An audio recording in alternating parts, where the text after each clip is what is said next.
তার কর্মজীবন নিয়ে তার আত্মীয়-স্বজন থেকে শুরু করে তার সন্তান-সন্ততি, তার পিতামাতা, ভাই-বোন সকলের আমলনামা নিয়ে আমরা ঠিক একেবারে যতটা সমালোচনা করা যায় নেতিবাচক অর্থে তা করছি। এরপর তার বাড়ি ভেঙে দেয়া হয়েছে, তার স্বামীর বাড়ি এবং তার পিতার বাড়ি দুটোই। এবং যে বাড়িটিকে তিনি আপন আলয় বানিয়েছিলেন, অর্থাৎ গণভবন, সেখানে পুকুর ছিল, মাছ ছিল, লেক ছিল, মুরগি ছিল, হাঁস ছিল,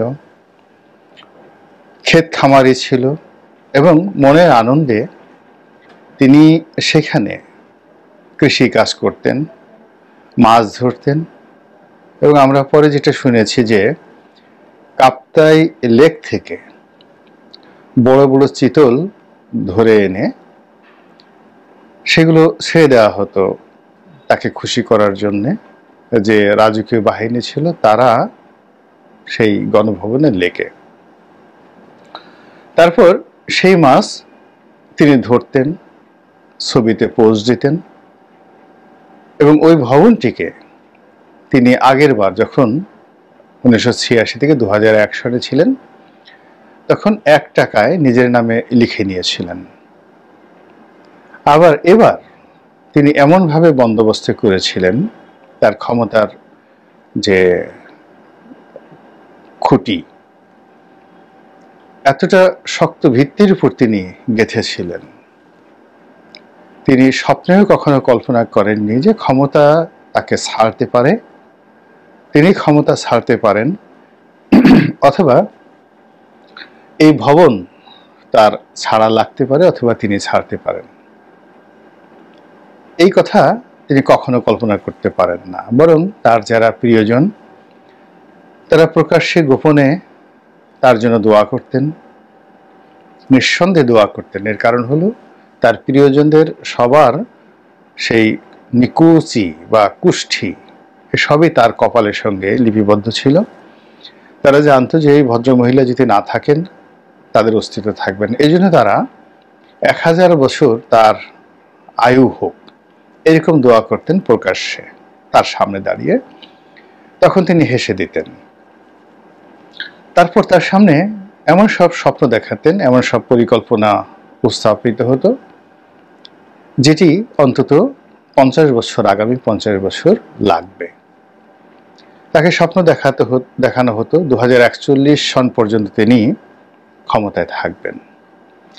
তিনি মাঝে মধ্যে বলতেন যে আমার তো বয়স হয়েছে, তোমরা বিকল্প মানুষ দেখো, আমি কি সারা জীবন থাকবো? আবার তিনি মাঝে মধ্যেই খুব হতাশাগ্রস্ত হয়ে পড়তেন যে তার অবর্তমানে এই দেশ কে চালাবে। তিনি বিএনপিকে উদ্দেশ্য করে বলতেন যে তোমরা যে এত লাফালাফি করছো, তোমাদের দলে প্রধানমন্ত্রী হবে কে? প্রধানমন্ত্রী হওয়ার মতো কোনো যোগ্যতম লোক কি তোমাদের দলে আছে? এরকম একেবারে আরব্য রজনীর মতো কমনীয়, মোহনীয়, অ্যাডভেঞ্চারাস জীবন শেখ হাসিনা একেবারে 2024 সনের আগস্ট মাসের 5 তারিখ পর্যন্ত তিনি যাপন করে গেছেন। তারপর তিনি একেবারে স্বপ্নের রাজকুমারীর মতো অথবা গল্পের কোনো দুরন্ত, যাকে বলা হয় অলৌকিক ক্ষমতা সম্পন্ন সেই রাজা বাদশাহের মতো তিনি উড়াল দিয়েছেন এবং উড়াল দিয়ে অন্য একটি রাষ্ট্রে আছেন রাজকীয় মেহমান রূপে।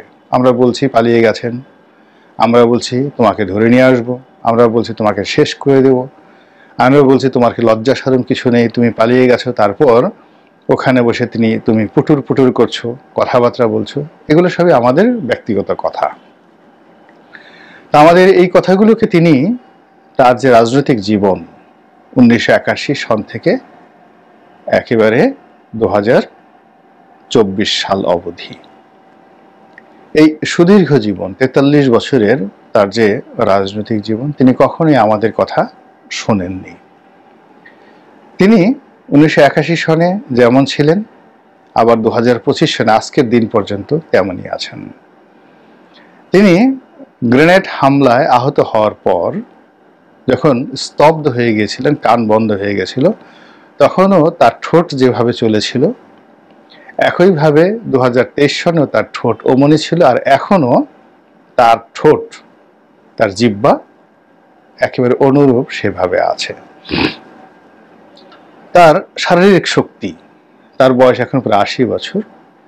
এটি আমার কাছে মনে হয় যে সেই 81, 82, 83 সনে তিনি যেমনই ছিলেন উচ্ছল প্রাঞ্জল কিশোরী, আর এখন 80 বছর বয়সে তার বয়স একটু বেড়েছে আমার কাছে মনে হচ্ছে না।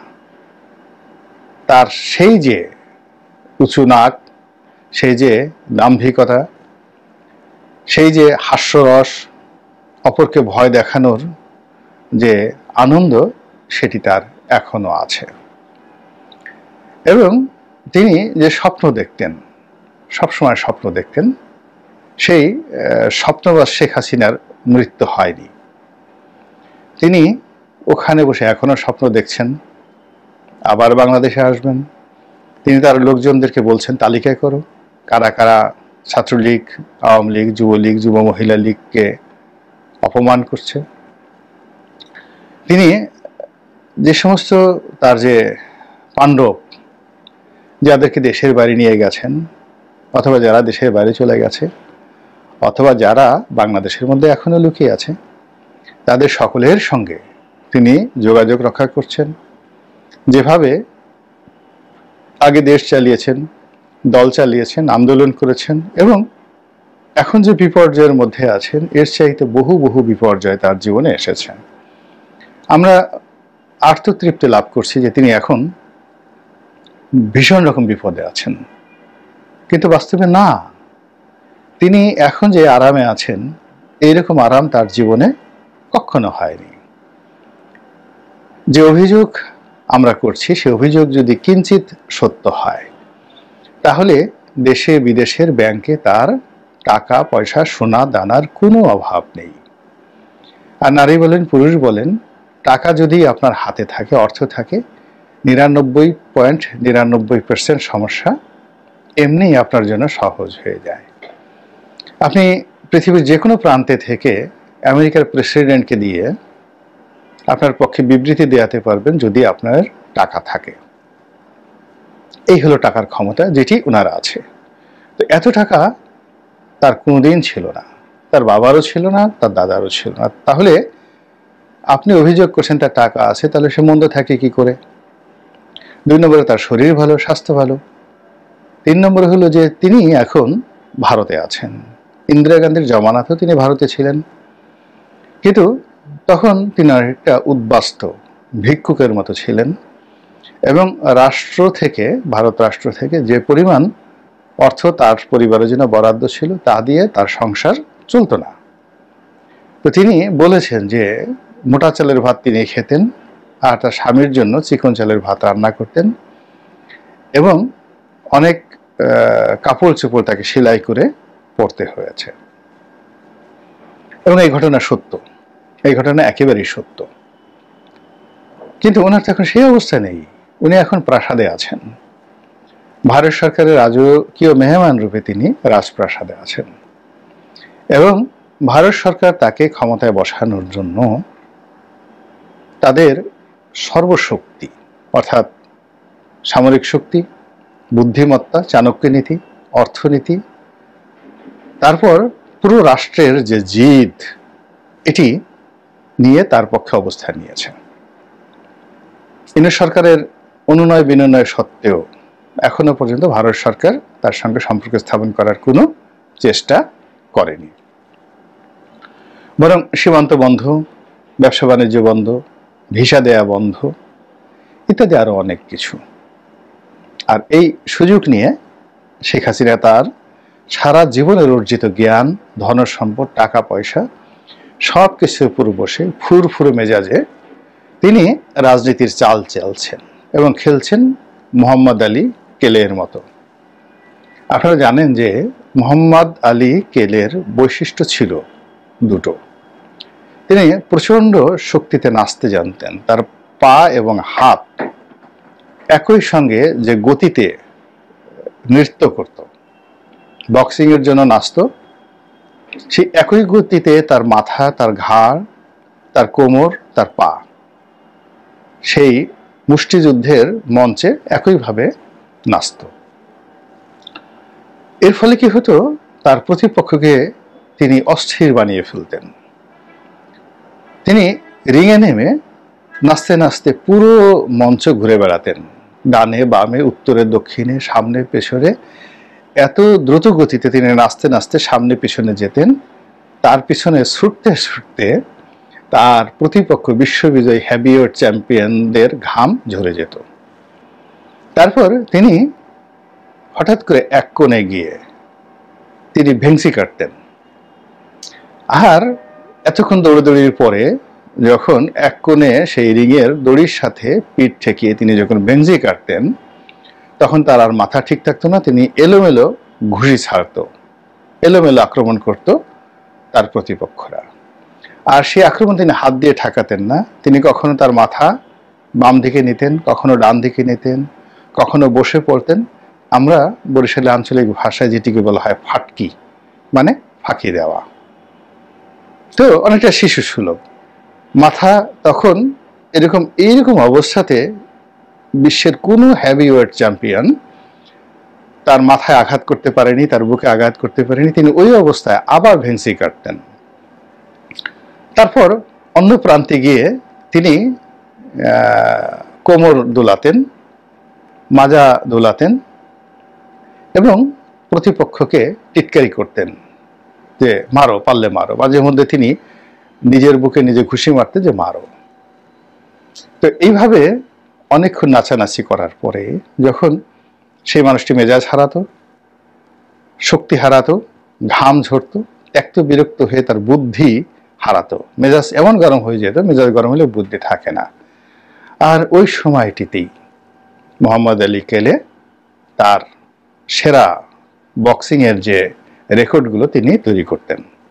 কখনো নকআউটে পরাজিত করতেন, তো কখনো ঘুষি মেরে ফেলে দিতেন, কখনো একের পর এক উপর্যুপরি আক্রমণ করে প্রতিপক্ষকে নাজেহাল করে দিতেন। বিশ্ব রেকর্ড। মানব জাতির ইতিহাসে বক্সিংয়ে বা কোন স্পোর্টসে এরকম কিংবদন্তির খেলোয়াড় জন্ম নেয়নি। তো আমাদের এই বাংলার রাজনীতিতে শেখ হাসিনা 81 সন থেকে খেলছেন, এরশাদের সঙ্গে খেলেছেন, খেলে আবার এরশাদকে নিজের পকেটে নিয়েছেন।